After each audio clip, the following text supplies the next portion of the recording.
Slamdy, Ego, Slamdy, Ego, Slamdy, hey. You already know what's up. What's that? Another home run. You should know the job ain't done till we hold that trophy up. Hey. What's going on, everybody? Welcome, episode 625 of the Talking Friars podcast and YouTube show. Ben Fadden with you here on August 14th, 2024. And the Padres, they sweep the Pittsburgh Pirates today. A nice blowout win, exactly what the Padres needed. Can rest the big guys in the back end of that bullpen. Got the off day. And then to Denver, the Padres go. They are hot right now. They have won 19 of their last 22 games. I'm not so sure that any of us expected the Padres to win 19 of 22 in any stretch this season going into spring training. And I thought that this team would be a postseason team because I believe in the team. I believed what was happening in the offseason, some of the depth moves, bringing in Mike Shildt and him and AJ Preller being on the same page. But to win I don't care, the haters, right? Other fan bases might say, well, it's against the Marlins, the Pirates, the Rocky. It's teams like that, right? But, I mean, we can point to the Dodgers winning both games there and winning the season series before that series. So it's not like Dodger fans can sit there and be like, oh, well, we didn't have Freddie and Mookie. Well, we were already beating them when they had those guys.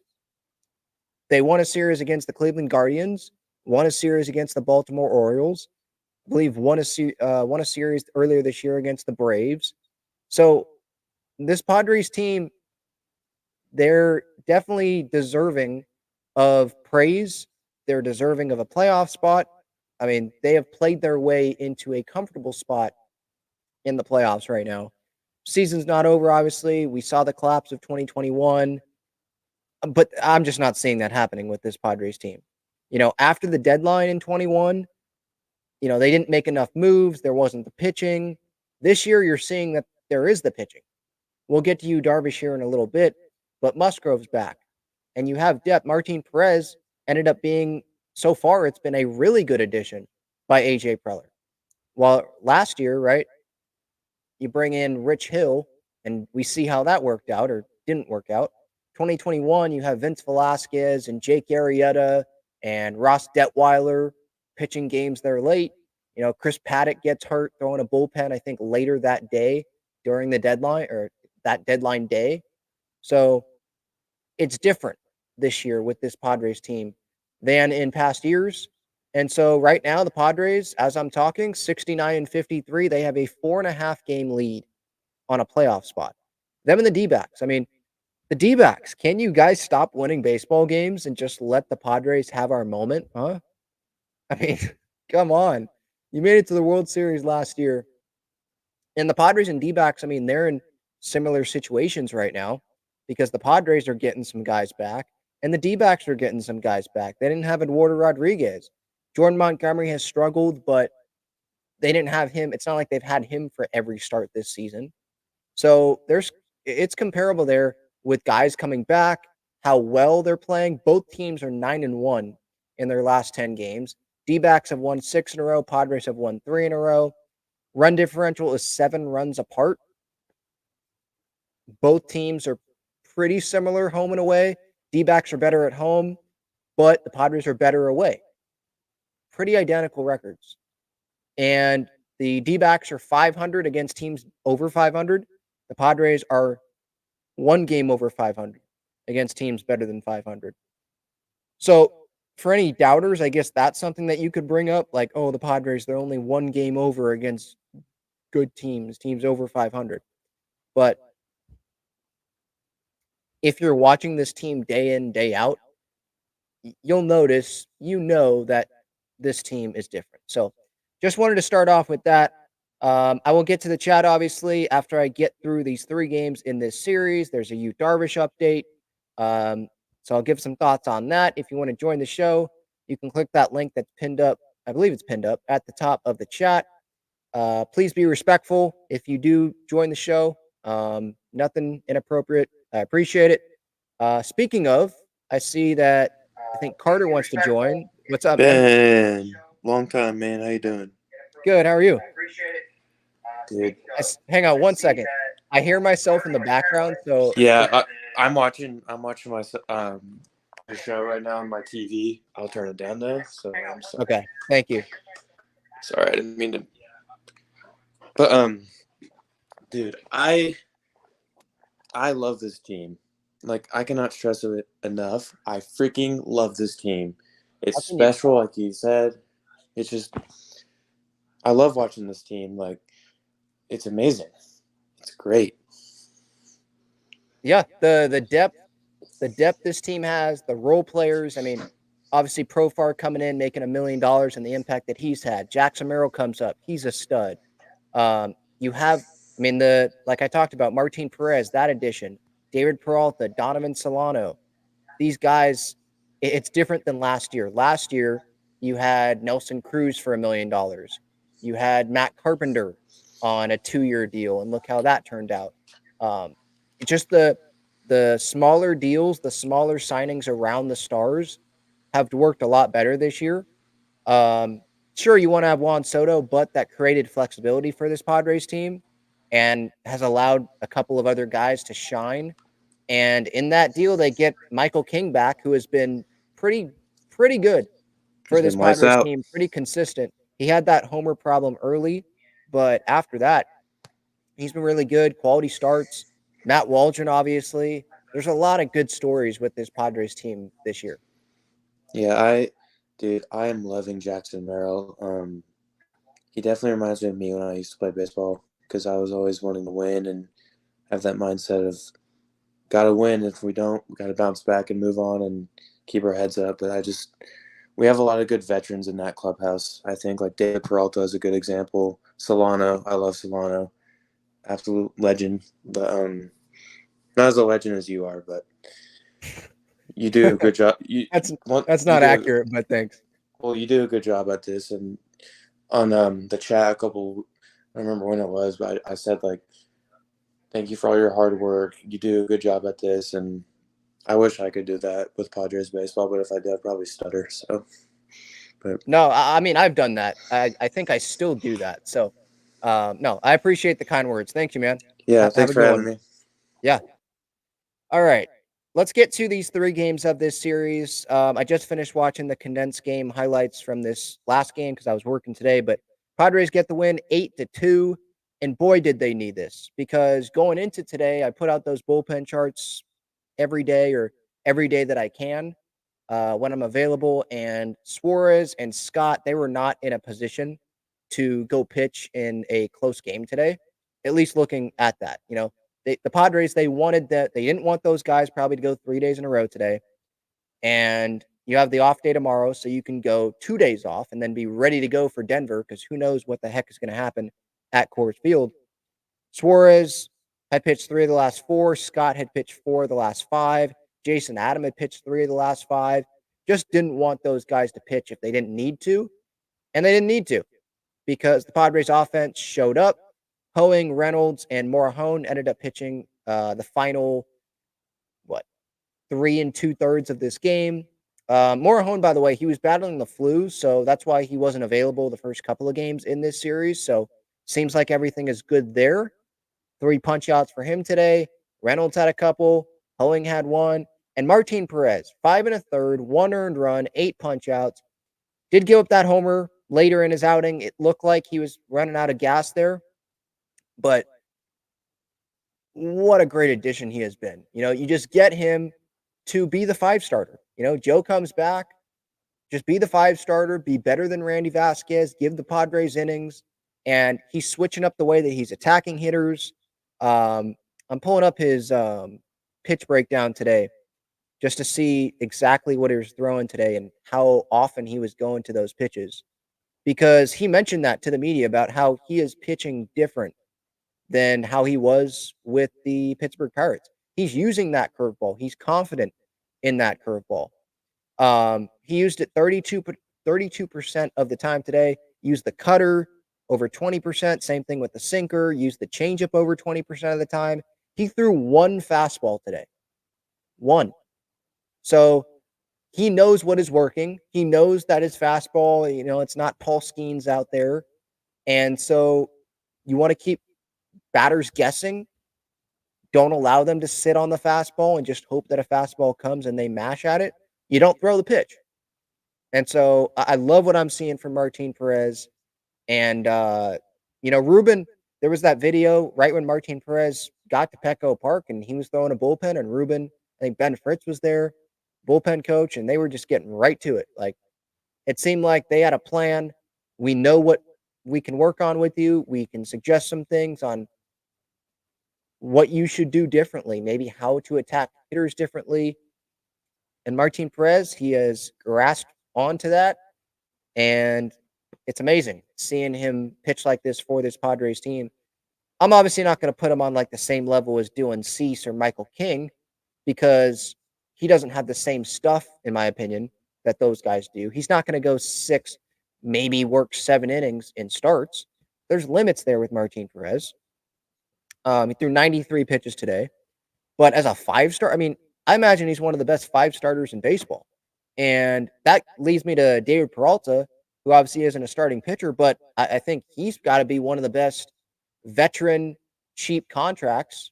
And I mean, what was it? A minor league deal, I think, that the Padres got him on, because the Cubs waived him, I believe, and the Padres pick him up. And it's not like he has this 8 WAR or anything like that, but he's coming through. He has multiple homers against the Pirates here in this past week. And he's someone that all he wants to do is help the team win. This is a guy that he was working at McDonald's at one point to help pay his travel expenses, I think, to get from one place to another to play and stay in baseball, stay in professional baseball, work his way up. I believe he was a pitcher at one point, then changed positions, and then had the D-backs career, the Rays, Dodgers, Padres. And so this guy's a fighter. He loves baseball. It seems like he's been a great influence on Jackson Merrill. I was reading, I think, in the UT about that this morning. So, again, props to AJ for that pickup.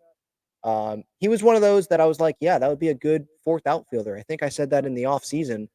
And I think that, Donovan Solano, that's another guy, not an outfielder, but someone that can be the DH. I mean, can we talk about I want to say it was the first game of the Pirate series. Manny got the day off, and it was like Manny was playing third base. He was making ridiculous plays there. Maybe it's because we didn't have like high expectations for Solano at third base, but those were some pretty darn good plays that he was making there, running in on balls. Manny has, and I loved hearing this, that Manny has helped Solano at third base and just in the infield. Like, Solano would, on those backhand plays, going down towards the line, he would stop after he caught the ball and then throw. And he's like, well, Manny's to him, he's like, well, no, don't do that. Use the momentum, keep throwing. I know you're going away from third base, or you're going away from first base, excuse me, but don't stop. That takes up time as well. Don't stop. Believe in your arm. I don't know if Manny said this, but bounce it if you have to. You got Crony over there. He can get it. Don't be afraid to bounce it. Just make a good throw over there, and Solano did that. Don't waste time over there on those balls down the line. Just get it, throw it. Don't stop and then have to shuffle and pump, double pump and throw. Just get it over there. Believe in the arm that you have. It's not a Manny arm, but it's still good enough.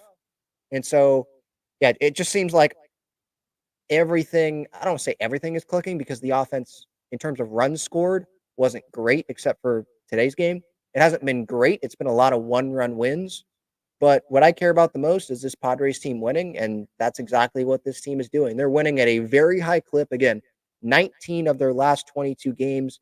It would be nice if the D-backs, would drop a game here and there so that the Padres could, be ahead of them for a couple of games, get a little bit of an edge there. But man, this last week of the season, Dodgers and D-backs, that could be one heck of a memorable week there for Padres fans. Hopefully it is, in a good way, to maybe go take the NL West or take that first wild card spot, and to be able to host a playoff series. I guess the advantage is, like, if the Padres win the division, you don't have to play in the wild card series, at least with the record that they would have. Don't have to play. You can set your rotation. The other team coming in might have to have their 4-starter out there, while the Padres can have their 1. whether that's Cease or whoever they want to put out there. So there's that, but you're also going to have that time off. And if you're playing well, do you want that time off? We've seen the time off hurt teams in the past. The Dodgers are one of those teams. I was having a conversation with someone today because they're a Dodger fan. And it's like, well, who's won a postseason game more recently? Padres or Dodgers? And it's the Padres. Dodgers didn't win last year. A game. D-backs ended up crushing them. So maybe the Padres don't want to win the division. They, of course, they do, but maybe you get what I'm saying. But yeah, take advantage of these teams that they are playing. We've said that time and time again, and the Padres have not done a good enough job at doing that, but they're doing that right now. When 19 of 22 now, and they've still got this Rocky series to end that 15-game stretch against sub 500 teams, bad team. I think the Pirates are sub 500 because they've lost 10 in a row now? Yeah, 56 and 64. I think that was probably the best team of these teams that they were playing. It was the Pirates, Rockies, Marlins. And so, yeah, go take care of business in Denver. We know it can be crazy there, but this Padres team is playing crazy well at the same time. So they've already had a pretty successful, really successful 15-game stretch here, even before getting to these last 3 games. But hopefully I can, look back at those 15 games coming up after Sunday and be like, the Padres, they went, what would it be? 12-3 or whatever in that stretch. And they were so close in that Miami game, Ha-Sung Kim there, to winning that game, or, at least tying that game up there late. So it's impressive stuff, what we're seeing from this Padres team. I see a couple here in the green room, so I'm going to bring Pedro on first, and then we'll get to Jackson. Don't think that's Jackson Merrill, but we'll see. What's up, Pedro? How's it going, man? What up, man? Long time no see. Yeah, hope you're I doing well. wanted to bring up like 2 issues. You kind of brought up the division title thing. Like I think like me and my little 12-year-old were always kind of talking Padres, and we finally went to Monday's game, and we got the little Henley. Yeah. That's crazy. Like those things, like that brings the fans out. Those little giveaways, and compared, that's our first game. You could feel the buzz and electricity, and it was a 0-0 game. Compared to Yeah. we're always at Lake Elsinore games, and over there it's like 500, 600, maybe 1,000 if it's like a something special or whatever. But I always tell people, go out, check out Leo DeVries, and like they got the young bucks coming up that they just drafted, and they're kind of they just shipped off some guys at Fort Wayne, but you can always check out DeVries is still there, and he's still like raking over there. But Yeah. but we were talking about, like you said, if we get that division title, and the Dodgers always complaining about the bye week, I like to flip scripts. We enjoy that little week off, like you say, align your number one starter, get your ducks in a row, and then the healthy. We're not a young team. We're kind of like mediocre with a lot of our veterans in their, maybe the end of their prime. So I think we'd benefit that, and then especially with Toddy, and then if you get you and Musgrove kind of on the men, and if they stay healthy, then I think that can kind of benefit us and let the Dodgers kind of sweat it out. Like if they're complaining about the bye week hurting them the last 2 years or whatever it is, let them kind of have a taste of that medicine and see. But I could see the other way. You want that momentum. Baseball's momentum, but I'd like and then if you could get the home, if you get catch up to the Dodgers, you've got the best record in the NL. So that's if they stay hot. And then imagine Petco with home field throughout. That's crazy. But what I wanted to bring up was I don't know if you touched about it, that thing with Acee last night and Schildt, where they kind of got into a little spat. But like I get that, because like I said, me and my 12-year-old is kind of just chopping it up, and I'm like, he uses them, but I'm not like, I guess Schildt says he keeps track of him and gives a guy a day off, but it looks like it's all or nothing. He uses the ass squad one day, and then the other day, like it's today. But it looks like I could see Acee's point, where it looks like you don't want to hurt no one, but it looks like, but at the same time, it's kind of all or nothing. You got a month and change to go, and you're trying to, get in the playoffs. So it's either with Schildt, darn if you do, darn if you don't. It's a roller coaster year the first half, and now you're hot as one of the hottest teams in the league, and they're complaining about how you use the bullpen. But I'd kind of like to see maybe some more mix and matching, like uh, which he's been doing, but like it just seems like it's always the three guys, and then you kind of maybe it shoot yourself in the foot if you're, I don't know if it's an important game or but I just want to get your thoughts on that. And then and do you think there's any like correlation or differences between you and then the Freeman situation? Like he bounced back, with the team pretty quick, and then he's kind of, he's obligated to take off his, his time with his family and everything. But right now the Dodgers are vulnerable with their pitching, and then the Freeman coming into play, that helps them because they need to keep slugging because that little River Ryan got season end. So I think we've got it, and just want to get your thoughts on a couple of those little division title, the little managing of the bullpen there, and then maybe if Freeman, if he can come back, because he's going to need a little time. He's not going to come back right away. He needs a little Right. time to kind of, so let's see what happens. And then I guess I put in the chat, who are the odd mans out? Is it just when Toddy and you come back? Is it Bryce and one of the bullpen guys go to El Paso, or what you think about that? But I'll let you. I'll listen to you in the chat there in the little video there. But we'll see you Yeah. guys. All Yeah. right. Thanks. I'll let you go. Yeah. I appreciate that. Yeah. So that's actually a good segue here. So Pedro asked about Darvish and, because Freddie Freeman came back from his situation with the son, and that sucked. That freaking sucked to see what was going on there. And but he bounced back. He's back with the Dodgers now. Obviously, yeah, we hate the Dodgers, but you never want to see something like that where a player has to leave to go to be with his family in the middle of a season. The whole Yu Darvish situation, I made a video about this already earlier in the week, the day that it happened. I think that was the first game of the series, the day of that.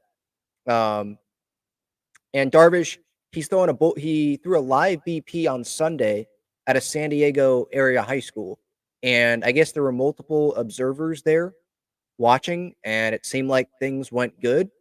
And that was our first update of where the heck Yu Darvish is. And I don't mean that in a negative way. Like, we just didn't know. I don't know. I was one of those, I feel like, where I was thinking that he was in Japan, maybe, because I thought maybe, since I thought it was a family situation, that maybe that's where his family was. But if he's back in San Diego, then, and he's throwing a live BP, maybe he's starting to come back, or is this live BP something that he's done, 4 or 5 times that we just didn't know about? And this is the first time that it's been reported. So now we start talking about it. So maybe it's a big deal, maybe it's not. But if he's throwing a live BP, then there's a really good chance, I would think, that he returns. Because if he's throwing a live BP, maybe he doesn't return during August. Maybe it's September. Maybe it's just get a couple of starts in the regular season and then he's good for the postseason. And this could be, I think I made the comparison the other day, that this could be like a Clayton Kershaw thing with, the Dodgers in 2020, shortened season. We know in those long seasons, Clayton, he's not the same in the postseason, but he ended up pitching well in starts in the postseason there for the Dodgers. It was a shortened season. And so he didn't have as many innings taxed on that arm. And so this could be a really good thing for the Padres if Darvish comes back and he can be pitching like Darvish was pitching in some starts in the postseason in 2022. And like he's shown, it's Yu Darvish, he's someone that prepares. He's always trying to find ways to get better. We know how many pitches he has, or maybe we don't because of how many they are. Sometimes we lose track, I feel like, where he's developing a new pitch, in between starts. With this time off, I mean, I wonder what he's developed or what he's working on or whatever. I know there's a lot, obviously, on his plate, it feels like. And again, this is more important than the Padres baseball, right? Whatever he's dealing with, clearly it's significant, or else he wouldn't.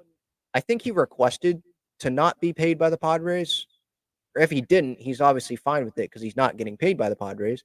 He's giving up millions of dollars to take care of whatever needs to be taken care of right now. So obviously our thoughts are with you and his family, if it is indeed a family thing. But I just think of the live BP. I feel like it has to be encouraging. He may not come back, but to know that he's still throwing, he's staying in shape, he's in San Diego, at least he was Sunday.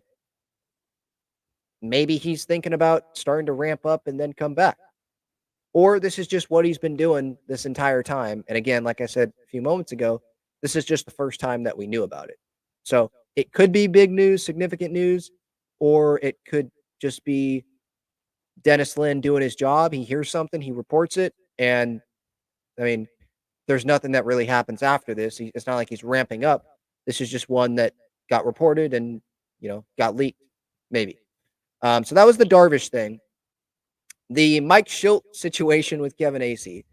So I'm going to play the audio here to what happened because I did my post-game reaction. I came in, I was uploading it, and the post-game was on. And usually it doesn't really catch my attention because it's just, Mike Shildt answers, whatever. But then there was Mike Shildt. He was like getting irritated at Kevin.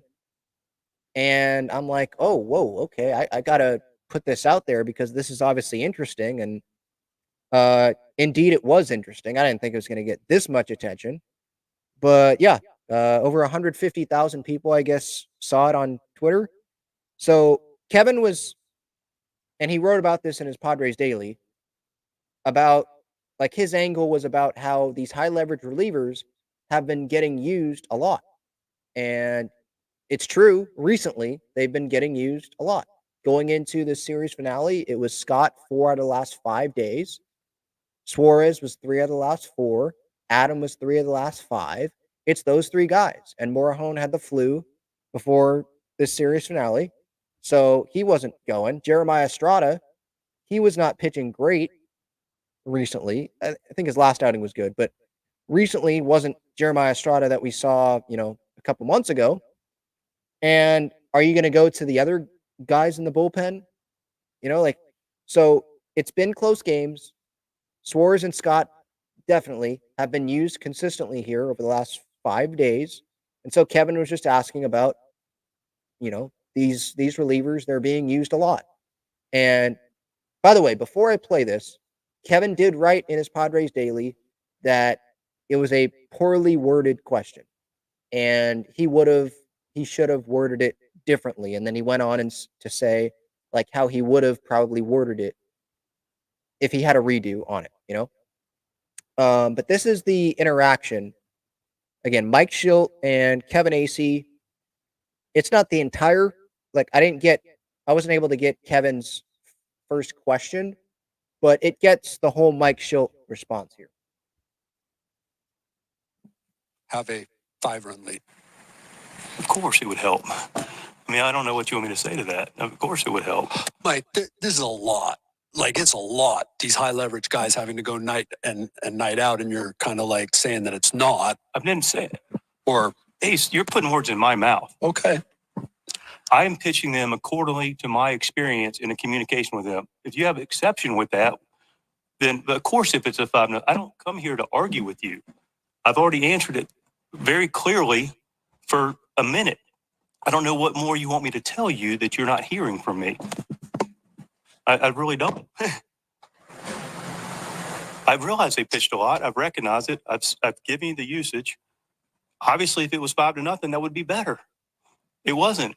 We're winning games. I don't know I really have no idea how to answer a question any better or clearer. So that was that. And so let me address that. Mike Shilt's laugh is hilarious. So it was a 3-0 win last night. And so high leverage guys had to pitch. But like I said yesterday in my post-game reaction, this was the perfect game. You want to blow out teams? Yeah, of course. But you get a quality start from Michael King, and you get only your 3 high leverage relievers, your best 3 high leverage relievers. They pitch, they do their job, and boom, you get the win. But, Kevin, he did have a point. But yes, he was putting words in Mike's mouth when he's saying like Mike's not acting like it's a big deal, because Mike isn't saying that specifically, like literally. And he's saying like, yeah, of course we'd like to have a 5-run lead, of course, because yeah, he's right. Of course you'd like to be blowing out teams left and right, and so you don't have to use those high leverage guys all the time. Like recently. But his point, we're winning games. I don't know what else you want me to tell you. He's totally correct on that. So I understand what Kevin was trying to get at there. But like he admitted, this isn't me attacking Kevin or anything. It's what Kevin's saying. Like he should have reworded that differently. And Schildt has every right to be like, well, Kevin, I'm not here to argue with you. Of course, we can play hypotheticals all day. Of course, we'd like it to be a blowout. But what Schildt is doing is he's talking to the players, how you feel, based on his experience with those players. Is this the right situation to bring those guys in? Are they actually good to go? What do the numbers say? Back to back days rest. What are other guys doing right now? How do other guys feel? Because we don't know all that information going into every single game. We don't know. I didn't know that Adrian Morejon had the flu until Kevin wrote it, I think, during this Pittsburgh series. And so maybe some fans are like, well, use Adrian Morejon. Well, not available. Estrada at one point this year wasn't available. We didn't know about it during some of those games until it was reported. So all we can do as fans and all the reporters can do is do their, fans don't have the job, but the best of our ability is like give our thoughts on what is happening, how guys are used. We don't know all of the information. We can just give our thoughts on the information that we do have. So the side I stand, like I'm not picking sides here. Kevin knew that he should have reworded that or said it differently. And Mike Shildt has every right to say what he did, and he makes good points there. He knows more than we do. He's the manager of the Padres, you know? But what I also want to address is the video that I posted and the replies there. And I get it, social media, but these people that have no face to their profile, they have some random tag on Twitter, and they just say they call Kevin Acee names, or they'll call another reporter names. They'll call people that they don't know. They can, these fans, sometimes they don't even act like they're fans of the team.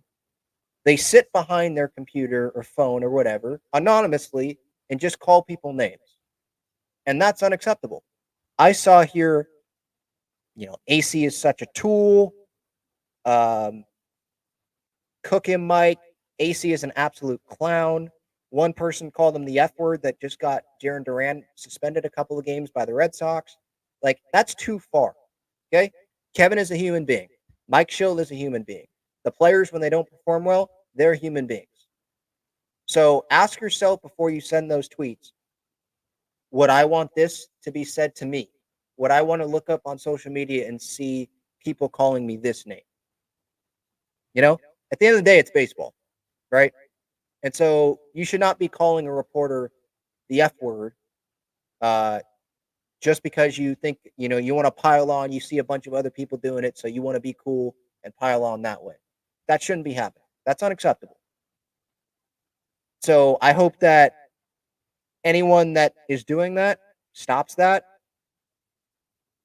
It's one thing to say, yeah, that was a bad question. Trust me, Kevin knows that he could have went about it differently.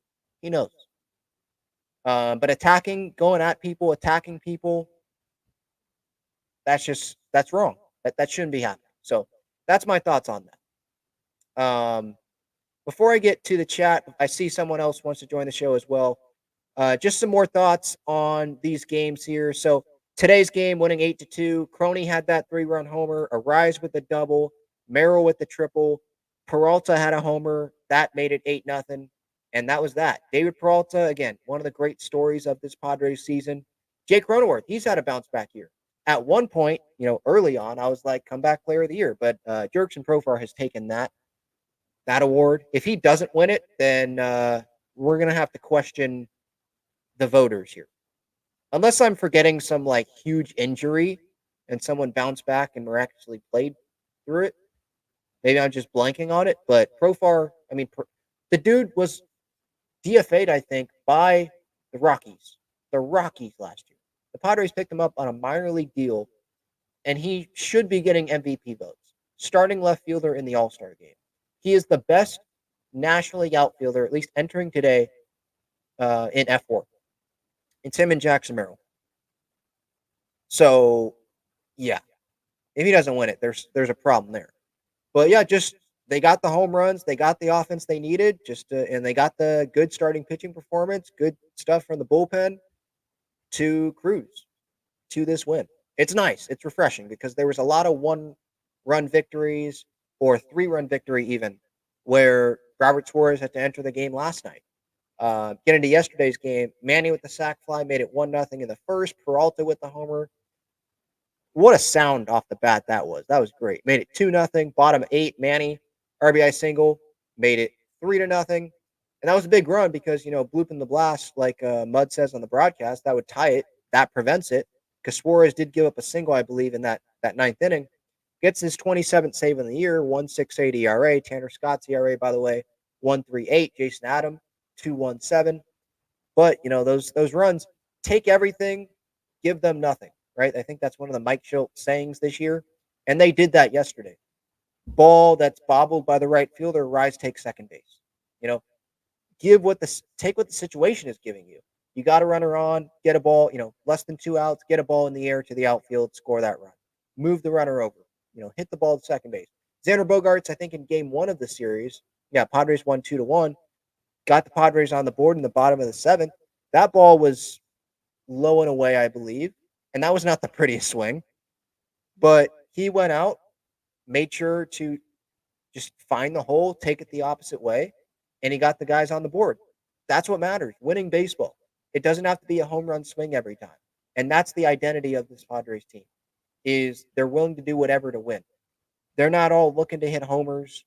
They're not taking these big swings, swinging out of their shoes. I mean, maybe there's been a handful probably this year, but not a lot. I can't sit here and just list a bunch of times where guys have swung out of their shoes and it's been these big off-balance swings. I'm not counting Luis Arias because that's how he swings. He's trying to see the ball as deep as possible. That doesn't count because he's not swinging for the fences. He just has the quick bat, again, trying to see it as quick as possible. And so that's just what happens with the swing. But guys are, hitting to all fields. Higgy with a sac fly. That cameraman made it look like he hit that ball to Mars, hit that ball to the freaking convention center, but it was a fly out, but it was still a big sac fly. 2-0 lead there for the Padres, and they needed it because Andrew McCutchen had that single, made it 2-1. But Robert Suarez still got that save. That one was his 26th save on the year. Jeremiah Estrada had a bounce back outing, so good for him. Punched out 3 in that 1 inning of work. Brian Hoeing is one of those unsung heroes so far since he has been a Padre, since he was acquired. He's been really good with the Padres. I don't think has he given up a run? No runs. 9 innings, just 2 hits, no runs. He's walked 2 guys, struck out 6. Opponents hitting .071 off of him. So that was not a guy that was getting the headlines, right? Brian Hoeing was not getting the headline. It was Tanner Scott. And rightfully so. But Brian Hoeing has been huge. Martin Perez has been huge during this hot stretch for the Padres. So props to those guys. And, hey, props to A.J. Preller again for getting Brian Hoeing. All right. Hang on 1 second. I think that's all I wanted to get to with these 3 games. I did already mention the great defense from Donovan Solano, playing third base for Manny in game 1 of this series. Getting contributions from a lot of guys in this series. Bogaerts, Higgy, Crony, David Peralta, Jackson Merrill, obviously. A lot of contributions offensively from guys. Manny with sac flies. Luis Arias, David Peralta, like I mentioned. A lot. And then contributions from the bullpen, from starters, whether it's Martin Perez or Michael King. I did want to hit on him. 6 innings yesterday, no earned runs, 10 punch outs gave up 7 hits, but like I said in my post-game reaction yesterday, it didn't feel like he gave up 7 hits. That game yesterday, the Padres were in control, it felt like, pretty much the entire time. I know they got the lead when they get the lead. So they got the lead in the first, yeah, but they didn't get the 2-run lead till the bottom of the fifth when Peralta hit that homer. It just felt a bigger lead than 2-0 down the stretch in that game. It did. And that's when you know that your team is clicking, when that pitching staff is clicking, and that's what they're doing right now. So those are the thoughts that I had on this 3-game series. If I'm missing anything, feel free to put it in the chat, or you can join the show, just like Jackson wants to right now. What's up, Jackson? How's it going, man? Good. How about you? Good. Is this Jackson Merrill or someone else? Unfortunately, I'm not the best center fielder in the National League. There we go. Yep. Man, was it 19-3 the last 22? Yeah. When I look at this prolonged stretch and I just see how many wins we like quote unquote stole, whether it was just clutch hits or big rallies strung up throughout the game, and then I look at the schedule going on and how it gets more difficult. We see more competitive teams, whether it's the Astros, the Dodgers, the Diamondbacks, even the Cardinals, who are kind of in the mix. Mm-hmm. It makes sense because we have a little more wiggle room to not have to so desperately win those series. Whereas, like, because we've stolen sweeps, whether it's against the Pirates or even the Nationals.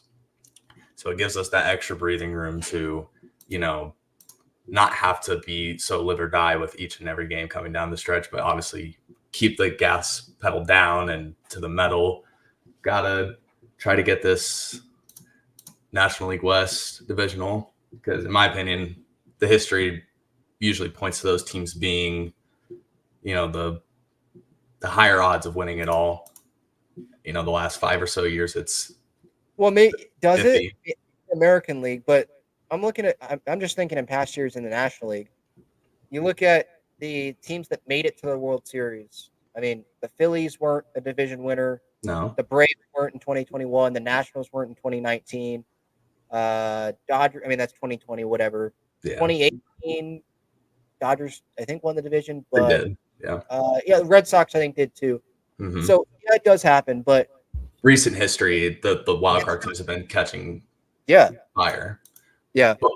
But I personally think, home field advantage at Petco is important.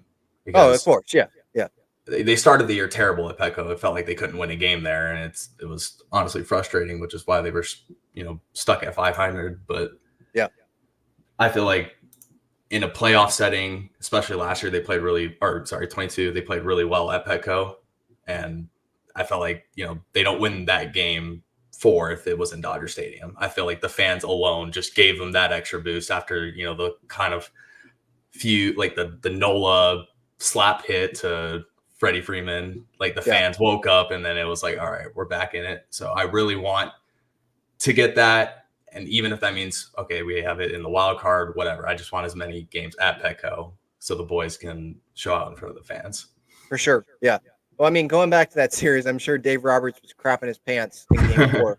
You have Alex Vesey on the mound like that. And, that rally was insane. You have to face Joe Musgrove with a packed crowd like that. And it was pretty much all Padres fans at that part. I know that they limited the tickets, but look. They still showed out. Yeah, it was really to guarantee Padres fans would be able to go get the tickets, because we know that some Dodger fans would just go buy the tickets. And it's not like Padre fans didn't show. It's not like the Tampa Bay Rays where, sometimes they don't sell out those playoff games. Mm-hmm. That's not how it is. Like, Padre fans were going to show up. We just got to be able to have the opportunity to do that. That's all it was. So, yeah. But, of course. We want those home games. Winning the division, I'm not going to sit here if the Padres – if they win the division and they don't do anything in the DS, I'm not going to sit here and make excuses and be like, the layoff, because it would be great to still have that layoff. But it's still not the worst thing in the world to play in the wild card series, because you still, like, with the pitching the Padres have, and if you're feeling good, you win that wild card series. You're feeling good. Yeah, momentum. Who cares who you're playing? I mean, Yeah. you can go win. We saw that in 2022. So really, for me, it's make the playoffs. Whatever happens, I'm going to be happy with where they're at.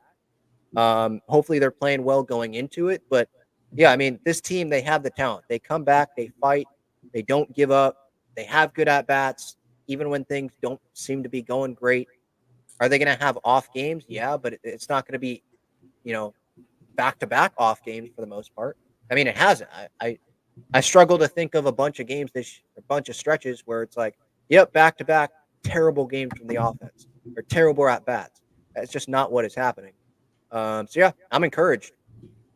Yeah. Oh, I just wanted to point out that Devin Williams just got the save, so the Brewers did win today. All right. So that means that what are we, a game and a half, 2 games back of the Dodgers now? Yeah, I'll check that right now. Let's see. Yeah, it should be. Yeah, two and a half is what it says right now. So it's 2 since we have the season series. 2. So well, it might be 1.5. It might not be updated because I'm looking at MLB.com and it still says live at Milwaukee. So they may not have updated that yet. So yeah, I mean they're right there. That last week may be so huge for that NL West. But I like the Padres pitching depth, but you could say that might hurt if they go all out and try to win the NL West and then they can't do it. If they have to pitch all of their top guys and can't just bring someone up if they haven't, secured a postseason spot, let's say. So that could hurt, but it feels like they're going to be in a spot where you can pitch those guys if you need to, if you feel like, yeah, let's go win the NL West. Or you could be like, we're in a postseason spot. We'll pitch those guys, but we're not going to ride them for 7 innings. 7. And get 110 pitches out of those guys and act like it's a playoff game and fight for our lives. If we don't win the division, we don't win the division. Yeah. But this, like you mentioned, this stretch that they're on, it gives them that room. And, 2022, remember, we clinched a playoff. I was at that game. We clinched a playoff spot. We lost to the White Sox that game. Yeah, I remember that. So, I mean, like, I don't want that to happen. Yeah, it didn't matter. It was like, it was what? I think the Giants series was like the last, after that White Sox series, there was one series left. I'd like to clinch a spot before what happened in 2022. But yeah, I feel like that last week, though, they're still going to be playing for something, whether that's the division or postseason positioning. Maybe it's not a postseason spot, but postseason positioning. Because if they get that, what is it, the first wild card, they would host, I think, the 5. Am I wrong on that? 5 seed, I think. I think they would host playoff series, right? Yeah, we would be going to Arizona right now if the season ended. They have the top wild card spot right now. Yeah. Okay. So. Yeah. So it works. Let's see. So Dodgers, Phillies would get the bye. Brewers would play the Braves. D-backs spot. Yeah. So yeah. So if we get the first, we could host that wild card series. Yeah. We'll see what happens. Thanks, Jackson. Yeah. Of course, man. Appreciate it. All right. Have a good one. Appreciate it. All right. Let's get to the chat here. Quick reminder, though, of some of the great partners of the show. Gaglione Bros, famous cheesesteaks and garlic fries. Their main location is on Friars Road. You can click the link in the description for their website. You'll get the address, the phone number, all that. Great stuff there. They're at Petco, located down the third baseline. I believe they have one in the upper deck as well. They're great. So check them out. Breaking Tea, Padres and Aztec shirts and sweatshirts. Click the link in the description there for them. And by the way, it's not a Wave shirt, but it's a Wave player. Naomi Girma, obviously best defender in the world, at least in my book. U.S. Women's National Team just won gold, obviously, in the Olympics. And there is a new Naomi Girma shirt that is out on Breaking Tea. So for any Wave fans out there, U.S. Women's National Team fans, big Naomi Girma fans, you can click the link in the description for Breaking Tea and go to, I believe it's probably under the U.S. Women's National Team tab, and you'll be able to find it there. But just wanted to throw that out there. There's also the Merrill Madness shirts that are there. Some of the proceeds will go to the Merrill family and what they're doing, helping parents pay for the travel ball expenses. Obviously, those aren't cheap sometimes. So if you want to do that and help out, feel free to do that. And you can support Jackson at the same time. We're in a pretty darn cool shirt. Underdog Fantasy, click that link in the description. You can claim a special pick. I believe they have a special going on as well with Angel Reese because the WNBA season gets back underway tomorrow. There was obviously the Olympic break, but it gets back going tomorrow. I'm not sure if every team is in action, but I believe there's an Angel Reese special, so you can use that to your advantage. 50% off, or excuse me, 50% deposit match up to $250 when you use code Talking Friars. Click that link in the description, and then SeatGeek, $20 off your first order with that same code Talking Friars. I'm going to get to John here in a second. Long time no see from him, but I did want to go through the chat here, just a few before going back to John. Let's see. GMoney88 says, "What's up, Ben? Hope all is well. This is the best Padres team in my lifetime, and I'm a 96 baby. Call me crazy, but I truly believe they're going to win the World Series. Thanks as always." I mean, I'm not going to go there because obviously it's August 14th, but yes, this team is special. The 2022 team was special, but, and maybe this is recency bias, but I was not feeling what I'm feeling now about this team on August 14th, 2022. I wasn't feeling how special the team was. I feel like this team is special, and I can already feel that. Now, they could all, come crashing down and we do nothing in the postseason, but it doesn't feel like that's what this team is going to do. So I agree with that. Who's the odd man out when Tatis and Darvish come back? So when Tatis comes back, I would think it's Bryce Johnson. I know you want to have that speed option, but you could have Tyler Wade there with the speed option. I don't think that they want to send David Peralta down. So that's that there. And then with Darvish, when he comes back, well, would they go with the sixth man to start off? Maybe.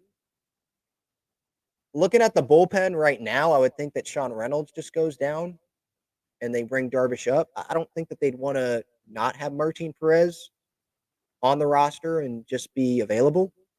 I wouldn't think that Matsui goes anywhere. I don't think Estrada goes anywhere. Hoeing, Morahone, Adams, Scott, Torres, they don't go anywhere. And, you're not taking King, Cease, Musgrove, Waldron out. I don't think you want to take Perez out if he continues to pitch well. And you have Musgrove, Darvish coming back. If Darvish comes back pretty soon, have a six-man, have some rest for some of those starters. You're in a good postseason spot, so it's not like you need Cease the most amount of times possible. Michael King, the most amount of times possible. So a six-man could be the option there, and you just have Sean Reynolds go down. And then you have Martin Perez. If you don't want to go six-man, you have him be able to shift to the bullpen and give you a good amount of innings there. So that would be my initial reaction to those two guys if those guys come back. Tatis, I feel like he will come back in September, although there's not really an update there with Tatis. And Darvish, that's just who knows.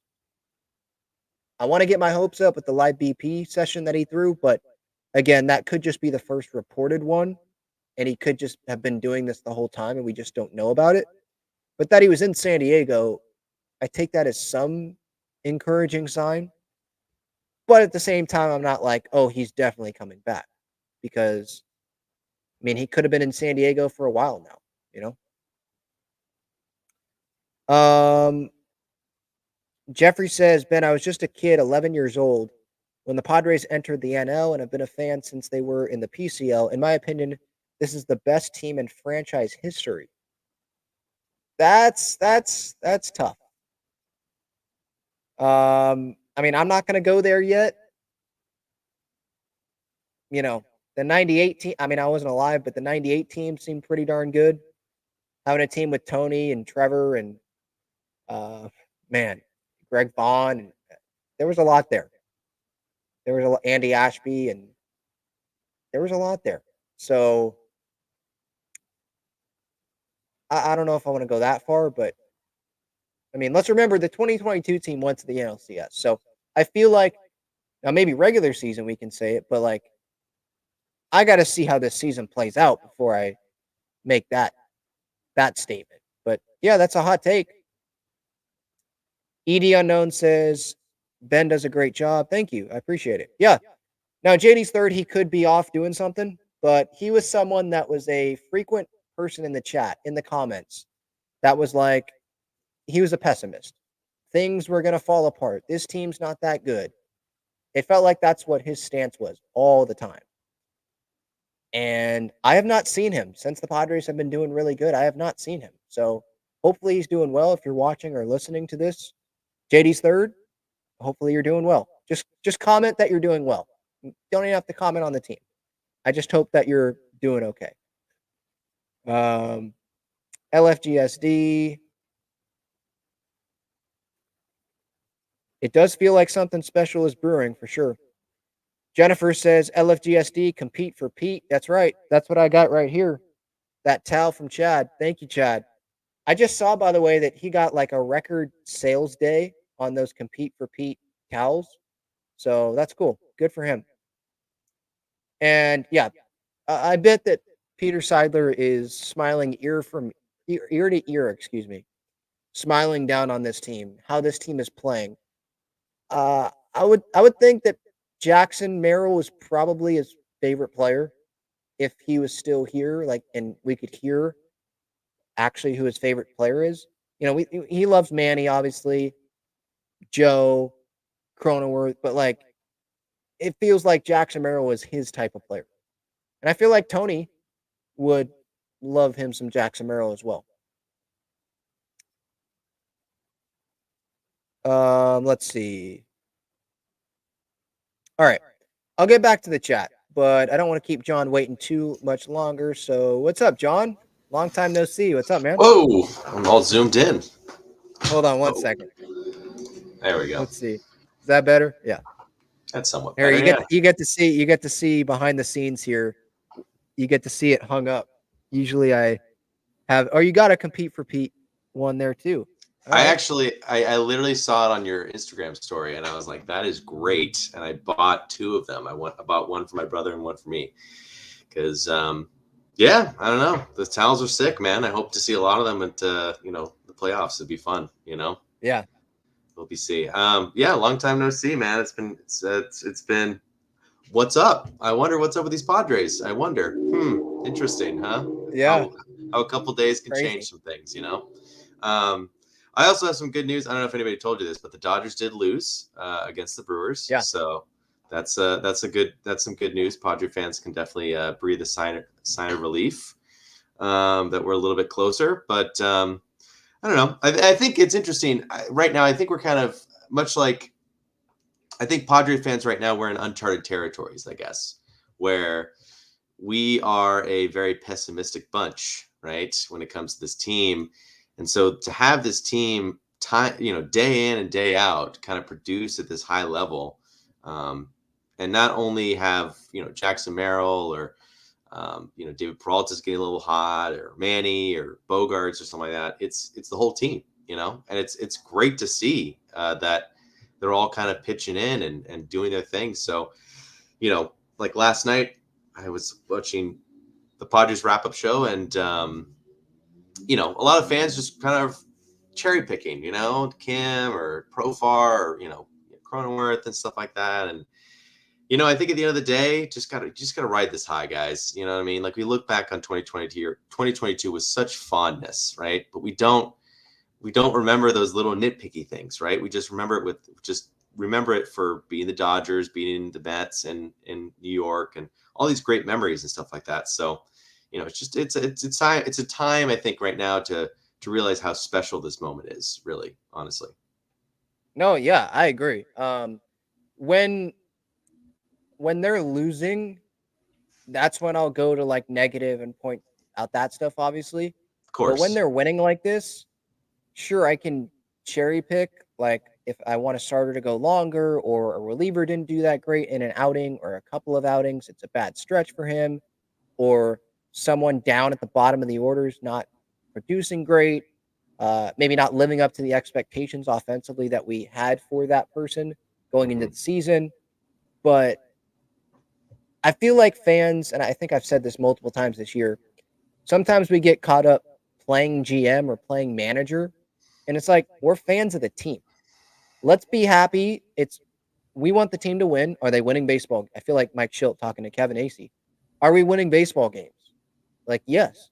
So I'm going to enjoy that. And I'm going to point out the great stories from this season, the players, just the great moments, the fun moments. I mean, I didn't even mention Jackson Merrill's great diving catch in that Pittsburgh game, I think the first game of the series. Like, just the great moments like that pump you up as a fan. We're fans. We got to remember that. Let's enjoy it. Like you said, let's enjoy it, especially when they're winning. You can nitpick if you want, but I feel like you're going to be happier if you just enjoy the show than if you nitpick even when the team is doing what you want them to do, which is score more runs than the other team.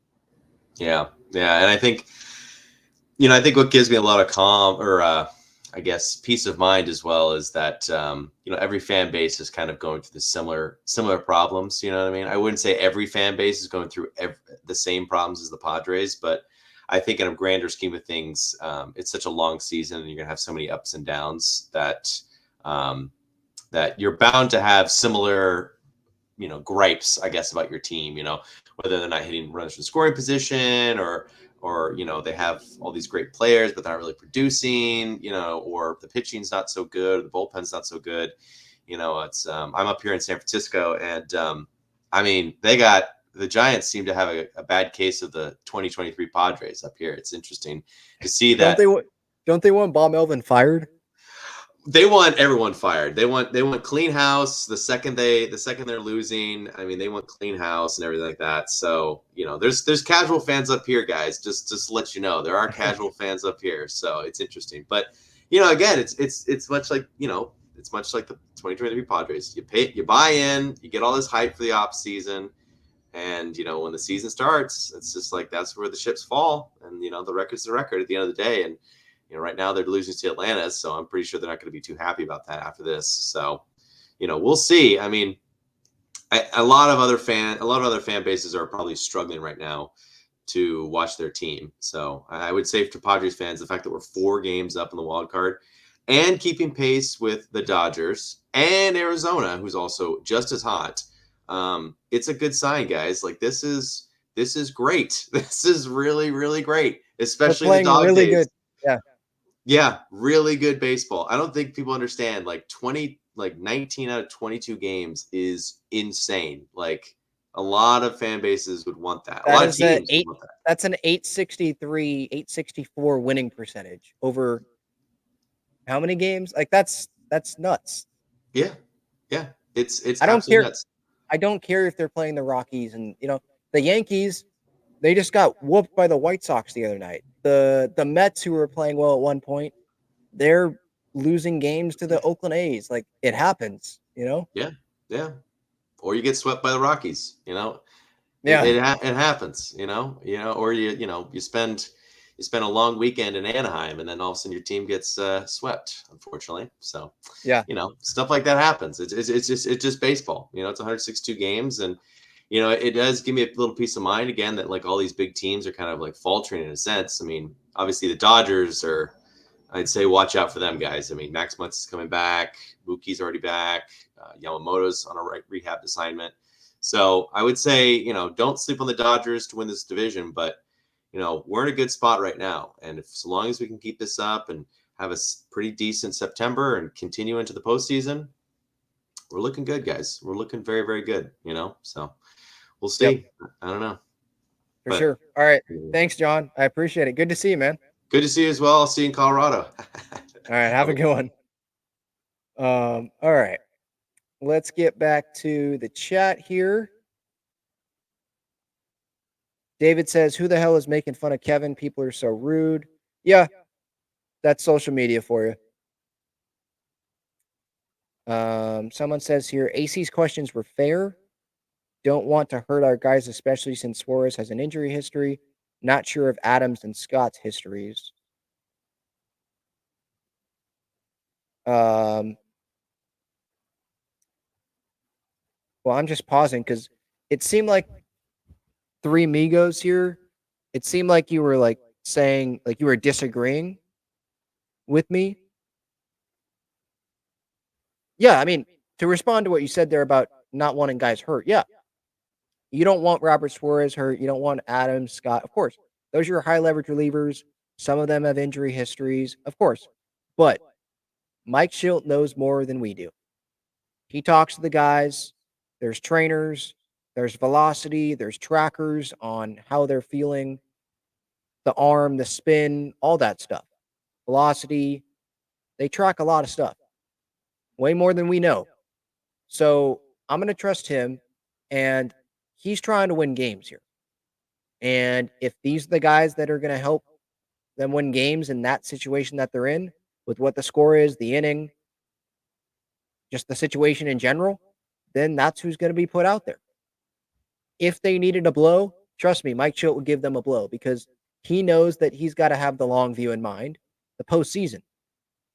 Of course, he'd give them a blow. So if they're out there, then to me, they say they're good. And so I'm not going to sit here and be like, oh, Mike Shildt, he needs to not put Tanner Scott in a one-run game when they have an opportunity to go win that game just because Tanner Scott has pitched in 3 of the last 4 games. Well, what if he's feeling good and he's fine? He was saying the other day like how he manages with his eyes. And of course he uses numbers, but managing with your eyes. It goes back to the Michael King stuff and, Waldron, I guess, as well, about the inning limits and how that's been mentioned a bunch this year. Okay, you can throw out these inning numbers, but we're human. Sometimes people, I guess I can make the comparison to like a daily life. I could do the same workout as someone else, and someone else could wake up sore and I could feel really good the next day, and I could not feel it. Some people can run 3 miles, some people can run 1. It's just, we're different. So really manage by feel. How does it look? Michael King looks really good. I don't want to hear about the innings. I don't want to hear about the innings for Matt Waldron. Like, unless I'm seeing something that's concerning, okay, then we can talk about it. But I'm going to trust Mike Shildt. I'm going to trust the Padres. I'm going to trust those pitchers with how they're feeling. And so I'm good. Hopefully that answers or is a good reply to that comment. Yeah, Dodgers lost. That's great.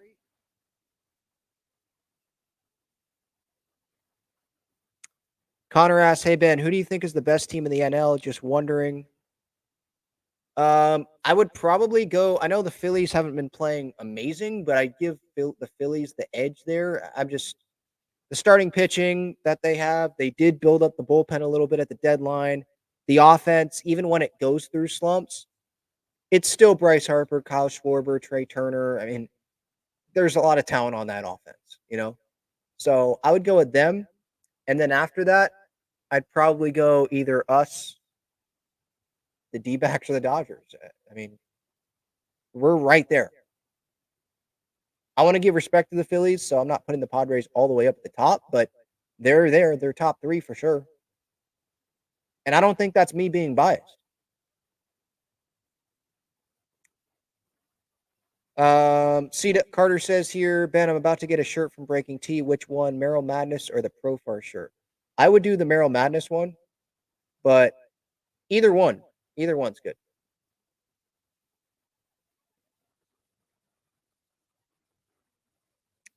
Oh, good to hear from you, Delaney, in the chat. Hopefully you're doing well. Watching some Padre games. Stacy says, your video crying during the Dodger games gives me chills. Truly an amazing video, seeing the emotion pour out.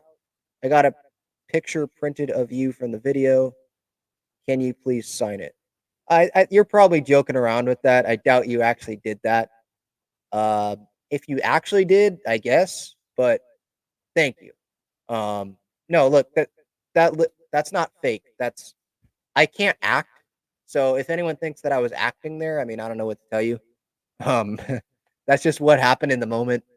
And if people want to get on me, whether it's Padres fans that want to troll or it's other fan bases that, oh, you're getting that emotional about an NLDS win. I don't care. I don't care what you think. You know, that's what my emotions were in that moment.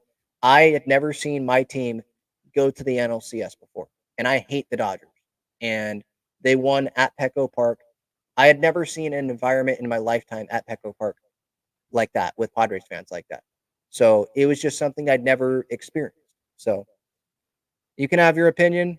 I don't really care if you don't have a great opinion on that. But if you do, then thank you.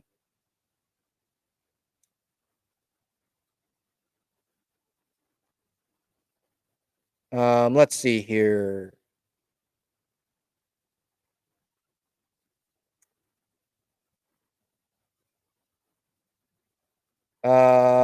Someone says here, Talking Friars, Hogwatch beef. I don't know what you're talking about. So I can't talk about it because I don't know what you're talking about.